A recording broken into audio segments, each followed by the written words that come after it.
What is up, y'all? It is Shay and I am back with another video. I'm back with another video.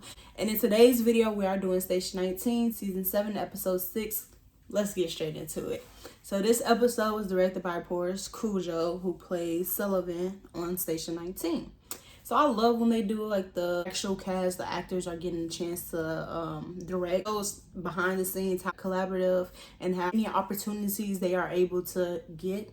It's like I think the fourth person who is like part of the main cast that has been able to direct. So that's just, I love that they give them those type of opportunities. The episode was mostly flashbacks. We got to see kind of how Crisis 1 really helps the community. The last episode before this, before we went on our little 3-week break or whatever, did a press conference and she basically was like, Mayor is cutting all these programs, we ain't getting no money.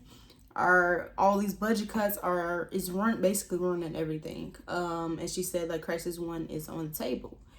And of course that was not the way to do it, but it did get the conversation moving, because at the end of the day, Crisis 1 is now no longer a part of the budget cuts. This episode really focused on how valuable Hughes is to the Force, to Crisis 1, and just and we also see just how valuable she is just as an actor, because she is an incredible actress. And I would say this again and again.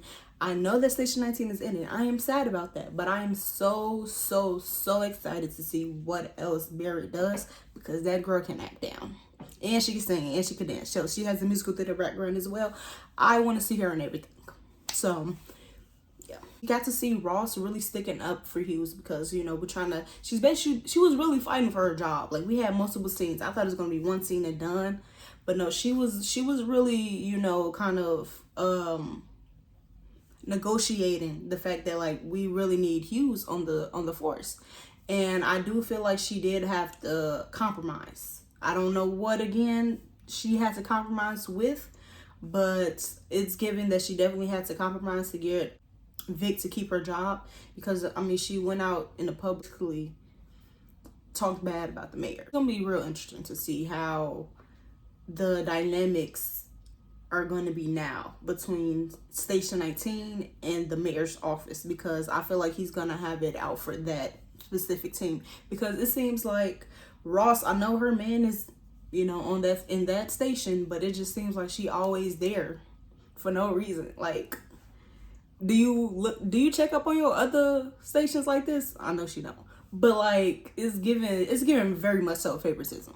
And during these flashbacks, we see the team, not just Vic, but the team help out an elderly gentleman named Morris, who is a vet. And we really got to see this episode how our government, our country treats our vets after they come back home. Like, they sacrifice their lives out there, and then they come back home and they're not able to sustain a civilian life. And so the team just really, kind of rallied around Morris, trying to help him in any way that they can. They were just really there for him, because Victoria was benched, because we don't know the status of her employment. The team got called out to a call, and Morris did not want to leave his tent, and it ended up catching fire. He goes and says, I feel like if you was there, Victoria, you would have been able to save him.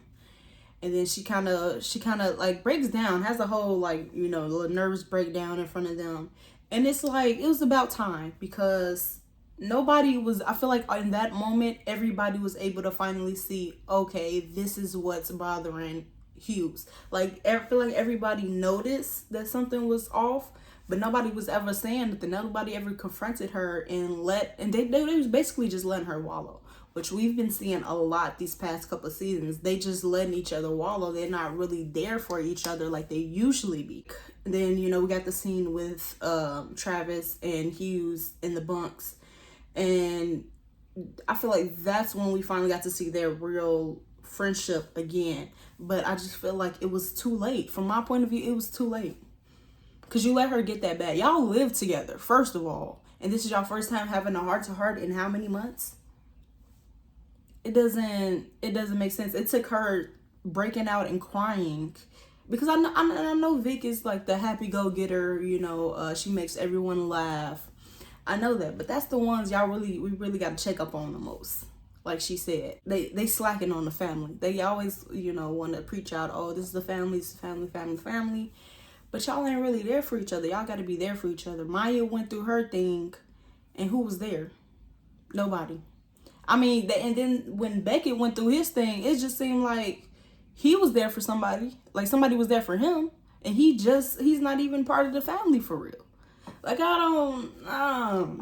we got to see more of Maya's and this journey into motherhood. Maya's is hormonal. That locker scene was funny as hell. That shit had me dying laughing. We kind of get to see the effects of IVF that is having on Maya, which is crazy because the actress actually did that in real life. So that was pretty, you know, blend in real life with TV.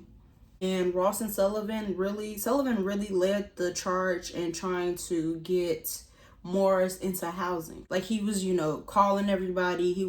I think that's really gonna be kind of his thing. Like that's something that he's gonna move forward in, trying to get housing for the homeless vets. Really kind of spearheaded that motion. Was right along with them. I love how supportive they are of each other now. Like they really bring out like such a goofy, kind of like not childlike, but very goofy. They can just really be themselves around each other, which we don't see often of Sullivan. And then with Chief being in such a high position, she doesn't get to let her hair down like that. So I'm glad that they have each other for that.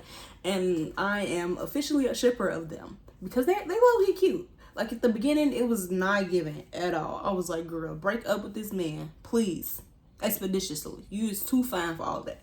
But they cute together. They cute. And we found out that Ben was not taking hard drugs. I was a little scared. I was like, because they can't do that same storyline with, I mean, we already got two addicts on the show. You know, we got Sullivan with his, what was he taking? Fentanyl, morphine, whatever he was taking for his knee.